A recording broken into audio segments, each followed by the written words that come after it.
But sometimes, improving efficiency alone is not enough.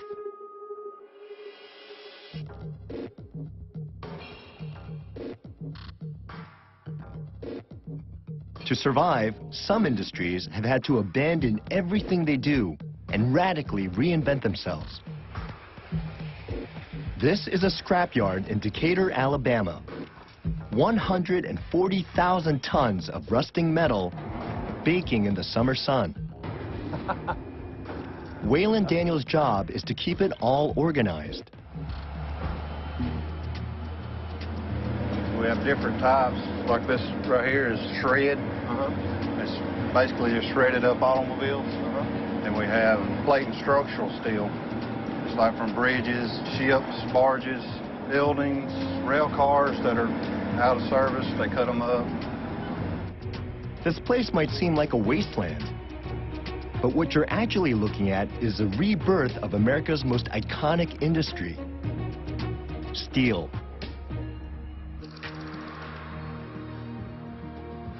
For more than a century, we were the greatest steel-making nation on Earth. Then, we grew stagnant. Foreign competitors began producing steel that was better and cheaper. And in the 1980s, America's steel industry simply collapsed, costing over 300,000 jobs.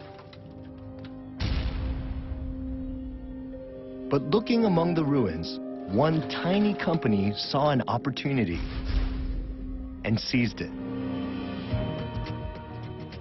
The company is called Nucor. As America's steel giants fell, it pursued a maverick strategy, buying up scrap metal yards like this all across the country and focusing its entire business on recycling. So these mountains of junk are actually raw materials, and they're so important that this scrapyard was built right here to feed that steel mill. It was an enormous risk. Steel was traditionally made from iron ore, and scrap was a fringe ingredient. It was cheap and plentiful, but nobody knew how to make it into profitable steel. Solving that problem was Nucor's big breakthrough. The secret, they discovered, lay in the most basic part of the process: heat.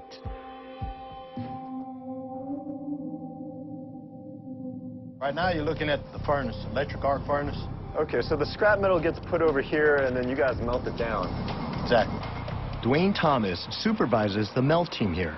His job is to make sure that each load of scrap is heated to a precise set of specifications, which means he's constantly on the move between a tiny air-conditioned control room and the 3,000-degree furnace. Whoa, this place is hot. Oh, yes, it is. You ever get used to the heat? Well, some people do. I haven't yet. I just got used to being hot and sweaty all the time. This electric furnace is key to Nucor's innovative strategy. In a traditional steel mill, furnaces are powered by burning fuel and can take days to reach the right temperature. This furnace, which is heated by electrodes, can power up or down in a matter of hours, providing flexibility never before seen in this industry. Is that the electrode? That is the electrode. So basically there's a big electric current running through that thing. Right, but all around the electrode, it's insulated, so the electricity is directed into the steel. This furnace makes Nucor highly competitive. Unlike a traditional mill, they can make steel to order at a moment's notice, which means that the scrap that Dwayne's melting now won't sit idle for long. Before the day is over, it will be poured, rolled, cooled, and stacked for delivery to the customer. So what was rusting junk in the morning is ready to be transformed into a bus, tank, or refrigerator by evening. The process has been a game changer for the entire steel industry. It's made Nucor the most profitable steelmaker in the country and one of the largest recycling businesses in the world. Nationwide, they recycle 1 ton of scrap every 2 seconds. They're a triumph of American innovation. And they're not the only ones out there. This is Chandler, Arizona, home to what is perhaps the most innovative manufacturing site on Earth. An Intel microchip factory. If you own a computer, chances are good that its brain was built in here. 1 foot in, all the way through. It's extraordinarily difficult to get into this place because Intel is obsessed with cleanliness. Back a little bit further. There you go. I have to put on what they call a bunny suit to keep dust away from the microchips. It means I'm spending more than an hour just preparing to enter the factory. But nothing can really prepare me for what I find inside. It's like I've stepped through a time warp into some sci-fi future. There are little robots running all over the ceiling, vents on the floor filtering air to keep the place thousands of times cleaner than a hospital operating room. And there are machines everywhere, manipulating chips that are layered with circuitry that's infinitesimally small. When I first started, I could look through a microscope and actually see the printed features. And you can't even You can't even do that. Not on a regular one, no. Tammy Westall is one of the top engineers here, and even she struggles to simply describe the size of Intel's chips. A human hair is 80 microns. 1 micron has 1,000 nanometers in it. We're printing here 32 nanometer technology. So imagine that. You take a micron, right, which your hair is 80 of them, and you even slice that down even further. It blows my mind. But even though most of us don't understand the details, as Intel has made its chips ever smaller, they've changed our world. In the early 1950s, before microchips, computers were the size of a house. They were powered by circuit boards as big as your hand, and they could only perform basic arithmetic. Then came Intel. Over the last 4 decades, they've built chips that are ever smaller and ever more powerful, increasing the strength of our computers by a factor of 1 million. And they built something else as well. A brand. Think about it. You and I don't buy microchips. We buy computers that hold them. Yet we all know the Intel name. It's one of the most valuable brands on Earth. But Intel can't afford to rest on its laurels. The world is filled with technology companies that are eating into its market share. To stay on top, Intel must continue to innovate. And this is where they're trying to do it. 1,000 miles from their Arizona clean room in an office park in Hillsboro, Oregon. Here, Intel has gathered a unique team of researchers. These people aren't just engineers. Some, like Brian David Johnson, have much more exotic job titles. So Brian, you're a futurist, right? Mm-hmm. What the heck is that? So it's my job at Intel to look out about 10 to 15 years into the future and get an understanding of what people will want to do with computers and computational devices. Now that kind of sounds a little bit like science fiction, but it's actually pretty practical because at Intel, right, we're an engineering company, we're a manufacturing company. And so it takes about 10 years to design, develop, and deploy the microchip. And so it's incredibly important for us to have an understanding today of what people will want to do 10 years from now. Brian is part of a team that includes ethnographers and anthropologists. They travel the globe studying behavior, looking at how we shop, watch TV, and surf the internet, trying to figure out how to make microchips for things that don't even exist yet.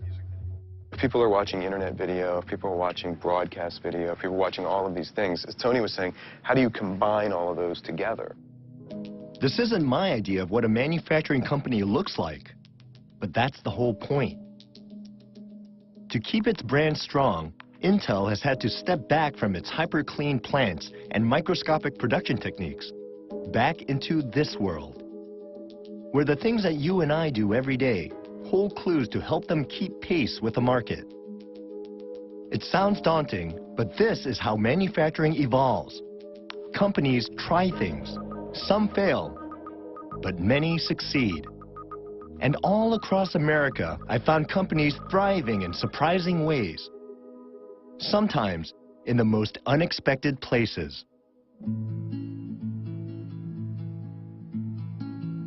This is Lehigh Valley, Pennsylvania, home to Allentown, Bethlehem, and Nazareth. Once a cradle of industry, the valley is now at the heart of America's Rust Belt. A bleak landscape of abandoned factories, the remains of steel mills that couldn't compete, garment makers that moved overseas. Yet hidden amidst all the decay is one company that's blossomed. This is Martin Guitars. If you're a musician, it's as powerful a brand as Intel. Name an artist, they've probably played a Martin. From Hank Williams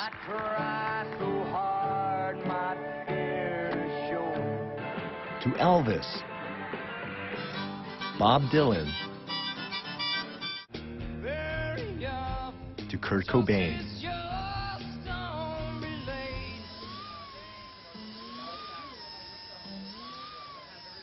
But while companies like Intel have built their brand by looking into the future, Martin has done it by staying true to its roots. No one knows this better than Willard Sylvius. He's been with the company for 46 years and performs its most delicate task, neck fitting.